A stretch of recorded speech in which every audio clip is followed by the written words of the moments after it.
So Parkfield was developed in-house by in-house design team, of course, but really in close collaboration with our team in America to really understand and ascertain the aesthetic preferences of that particular market and to make sure that what we were creating was really relevant.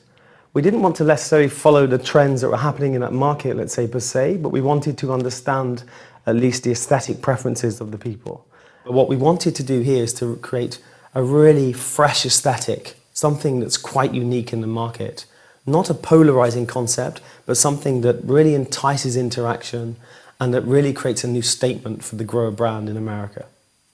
So the product itself has several elements which have been, let's say, fused into the concept of the product. If you look at the levers and parts of the product, they almost kind of, I would say, organically grow in the center. They look like vases holding water. And we wanted to try and communicate with the aesthetic that there's water traveling through the product.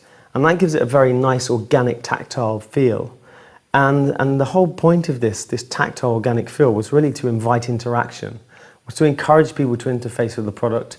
You see underneath the lever, it's very, very soft. It guides your hand into the correct ergonomic position.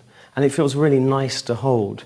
This is really inspired by a blade of grass. And when a piece of water kind of holds underneath the blade of grass before it drops off, it creates this really beautiful, natural, let's say, flowing form. And that's what we wanted to capture underneath the lever. We also have created, like you can see, a very sculpted form and these concentric circles. Even the levers move to 7 degrees, and they're signature elements of GROHE.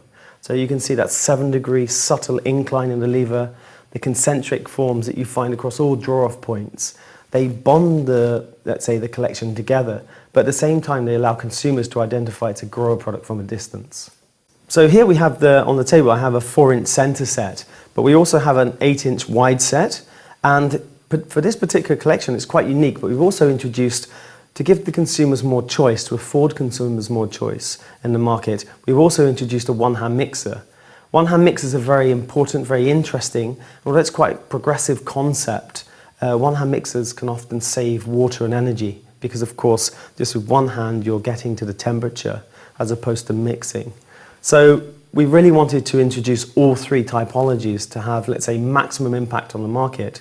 Still, of course, in the US, the 4-inch and the 8-inch are very, very popular. But we see with a move towards ecology, the one-hand mixer is gaining popularity in that market. And that's why with this collection, we've really tried to offer all of those draw-off points. For the Parkfield collection, we've also introduced a range of coordinated accessories. And that's becoming more and more important. Consumers are aware within the bathroom space, they want consistency. And at all price levels, consumers are really, let's say, focusing on this continuity. And that's why with the Parkfield, we've introduced, for the first time at this level, let's say at this price segment, some really interesting coordinated accessories that will afford consumers that freedom to create that coordinated space.